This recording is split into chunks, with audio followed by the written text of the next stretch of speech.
کہتے ہیں کہ ایک بڑے جنگل میں فضیل بن ایاس نامی ڈاکو رہتا تھا۔ اس ڈاکو کے گروہ میں اور بھی خوفناک ڈاکو شامل تھے، لیکن وہ سارے فضیل بن ایاس کو ہی اپنا سردار مانتے تھے، اس لیے کہ اس میں جو خوبیاں تھیں وہ باقی کسی ڈاکو میں نہیں تھیں۔ جو قافلہ یہاں سے غلطی سے گزرتا اس کی خیر نہ ہوتی۔ یہ ڈاکو اس قافلے کو لوٹ لیتے۔ لوگوں نے اس خوف اور دہشت کے باعث اس جنگل کا نام موت کی شاہراہ رکھ دیا تھا۔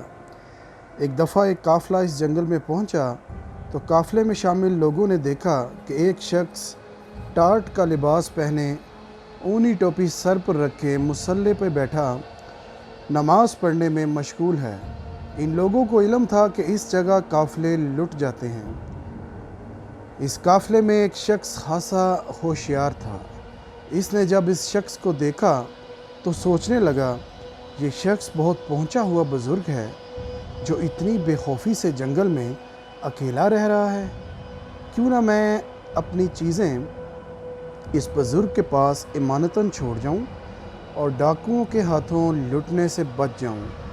جھٹ پٹ اس نے اپنی چیزیں ایک چادر میں باندھ کر اس بزرگ کے سامنے رکھ دیں اور کہا، یا حضرت، میں اپنی قیمتی چیزیں آپ کے پاس امانتاً رکھوانا چاہتا ہوں، مہربانی کر کے آپ میری مدد کریں۔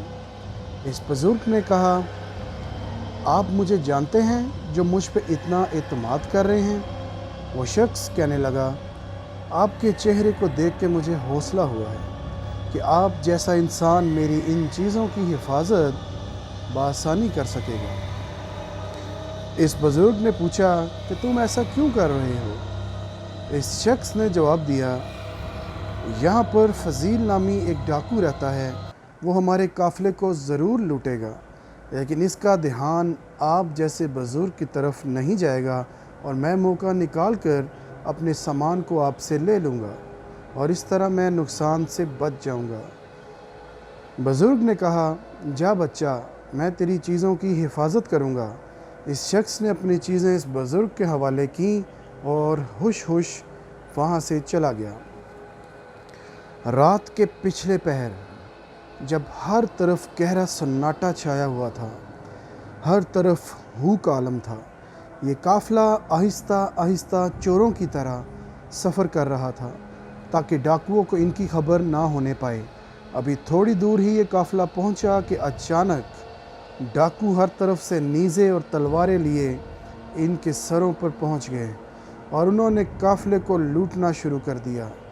تھوڑی دیر کے بعد ڈاکو لوٹ مار کر کے چلے گئے۔ لوگوں نے اپنا باقی سامان سمیٹا اور چلنے لگے تو اس شخص نے جو اپنا سامان اس بزرگ کے پاس رکھ آیا تھا، ان سے کہا، تھوڑی دیر ٹھہریں، میں ابھی واپس آتا ہوں۔ قافلے میں موجود لوگوں میں سے ایک نے کہا، مجھے تو ایسا لگتا ہے کہ تو ہمیں مروانے کا ارادہ رکھتا ہے۔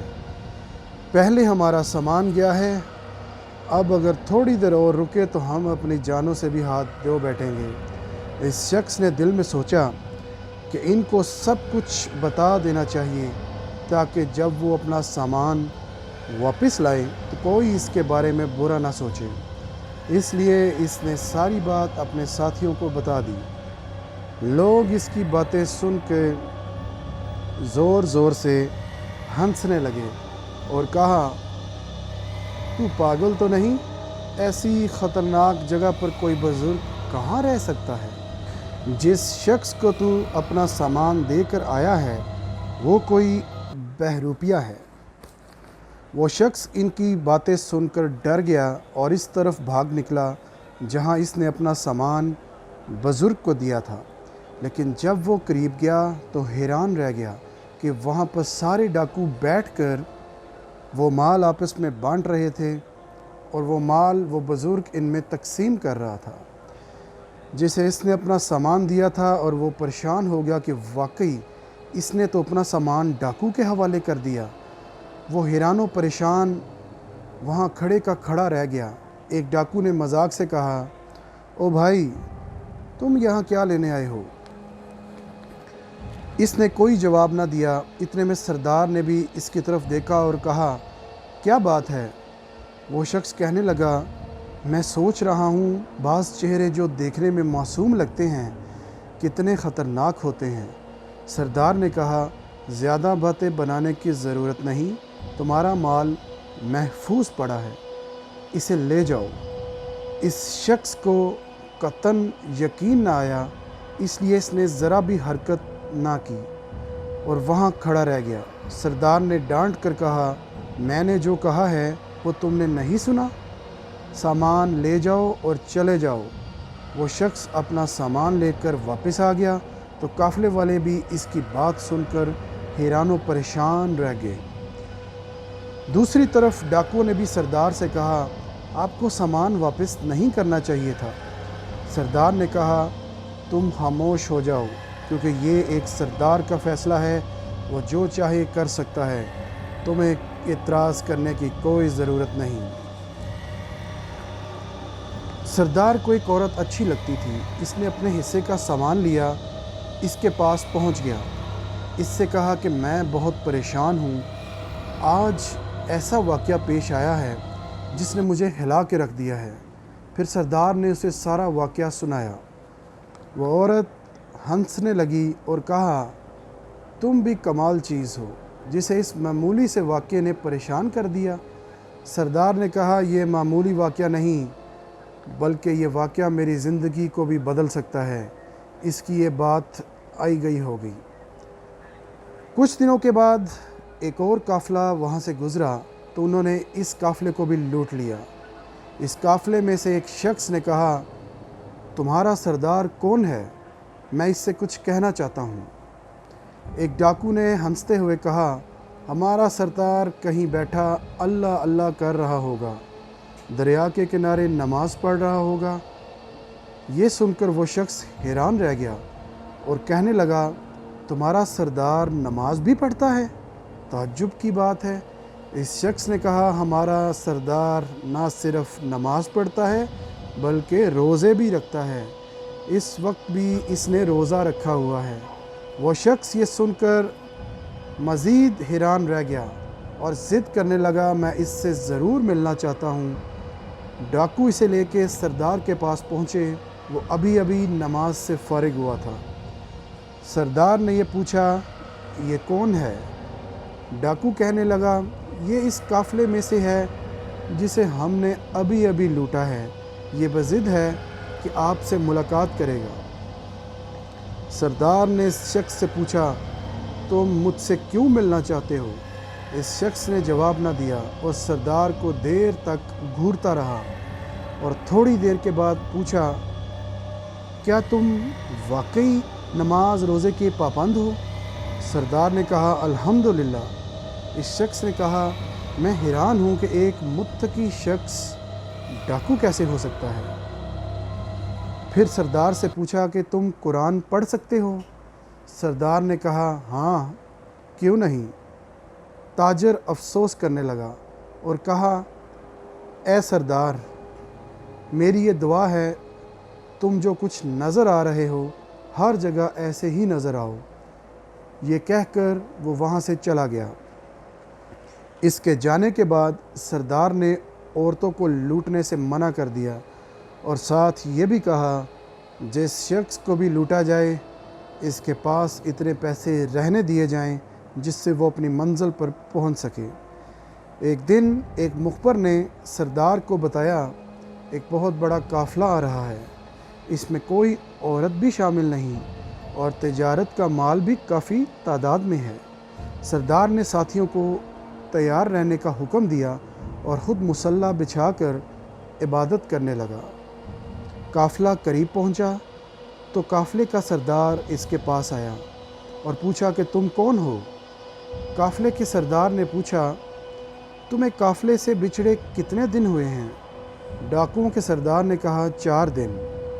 وہ سردار کہنے لگا، سنا ہے یہاں پر فضیل نامی ڈاکو رہتا ہے جو لوگوں کو لوٹ لیتا ہے، کیا آپ کو اس نے کچھ نہیں کہا؟ ڈاکوؤں کے سردار نے کہا، مجھے تو یہاں ڈاکو نظر نہیں آیا، مجھے فضیل ڈاکو کا کیا پتہ؟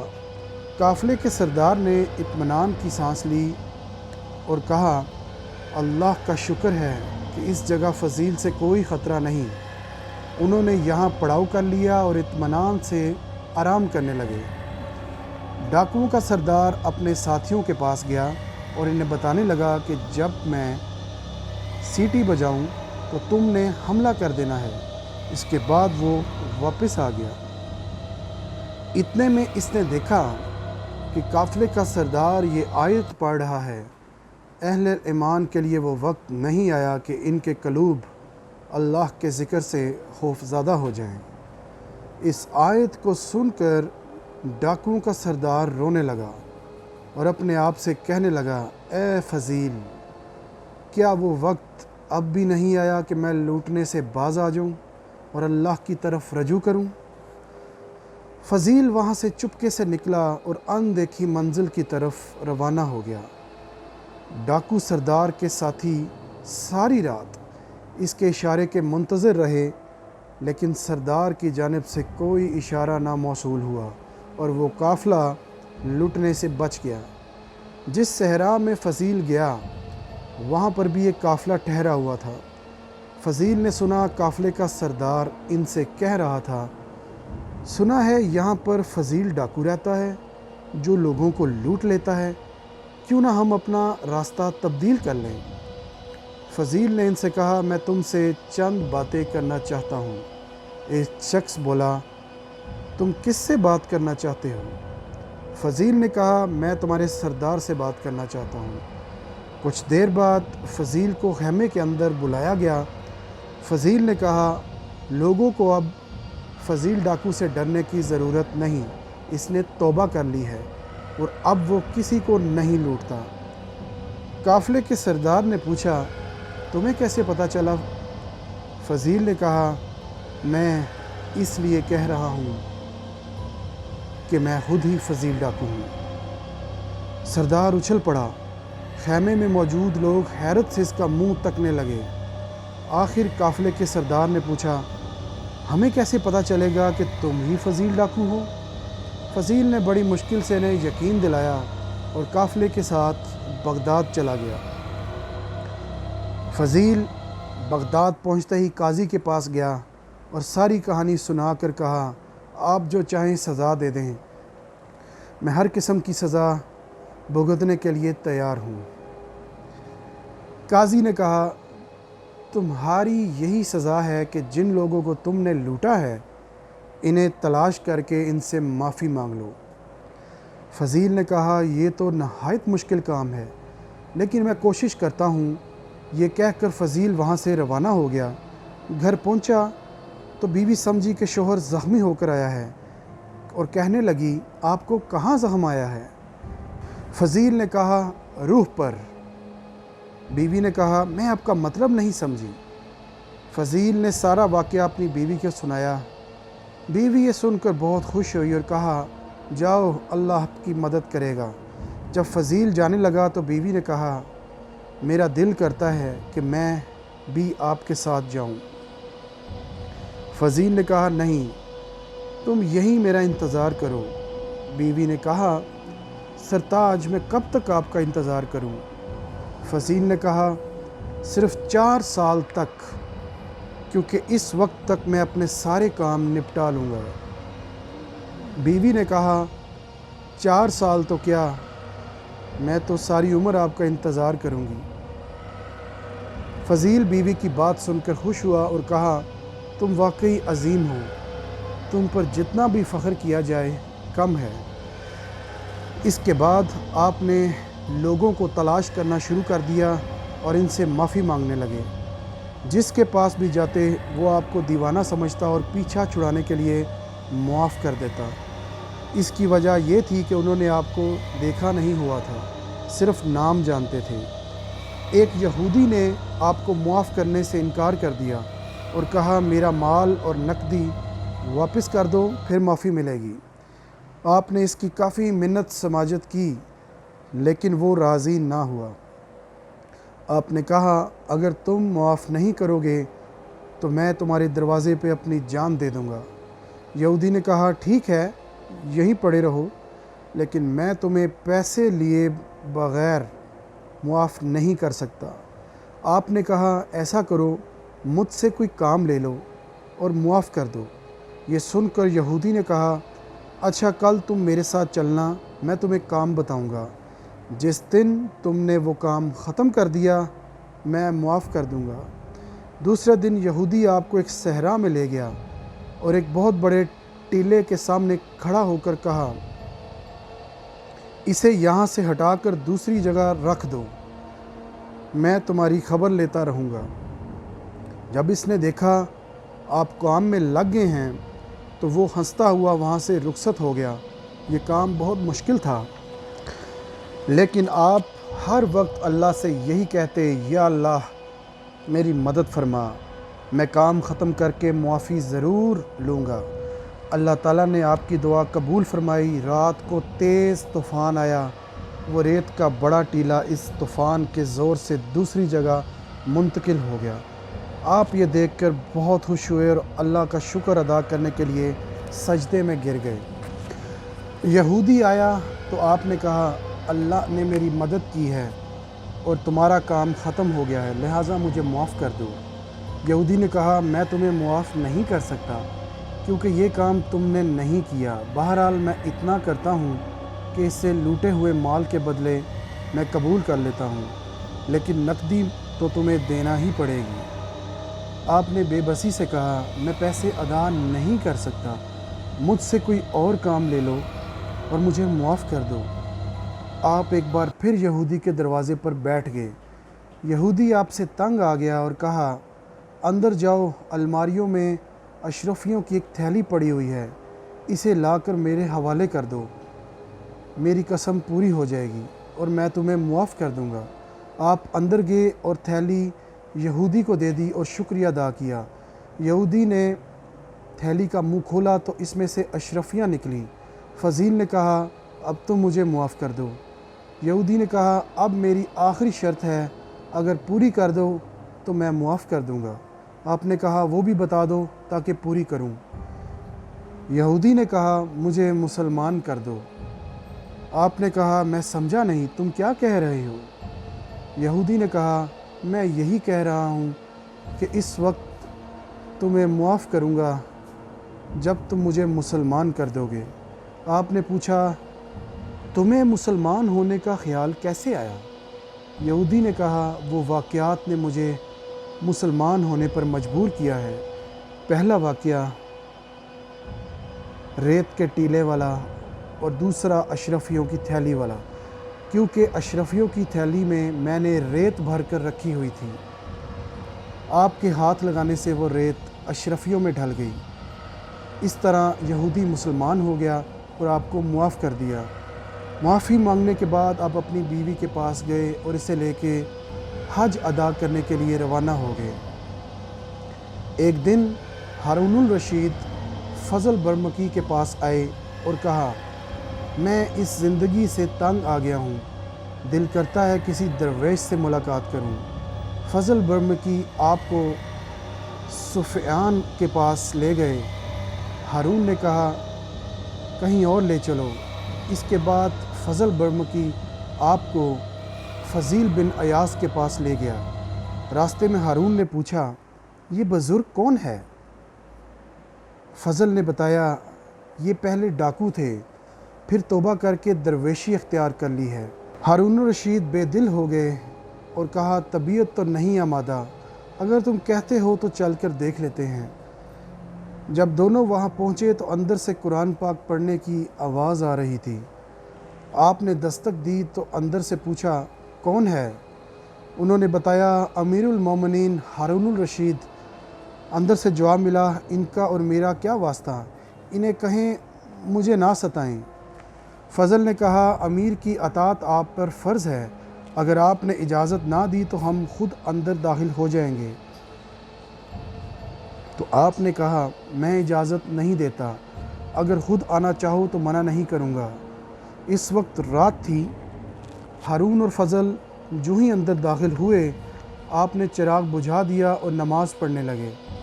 جب آپ نماز سے فارغ ہوئے تو ہارون الرشید نے کہا، حضرت کوئی نصیحت فرمائیے۔ آپ نے فرمایا، تمہارے جد امجد حضرت عباس رسول اکرم صلی اللہ علیہ وآلہ وسلم کے چچا تھے۔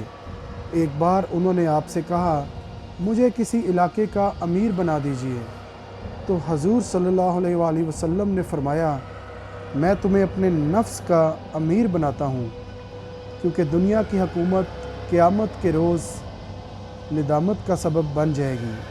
اس کے بعد آپ نے بہت سی نصیحتیں کیں جنہیں سن کر ہارون الرشید مدہوش ہو گئے۔ ہارون نے بعد میں آپ کو 1000 دینار کی تھیلی پیش کرنا چاہی، لیکن آپ نے اسے لینے سے انکار کر دیا اور کہا اسے مستحقین میں بانٹ دو۔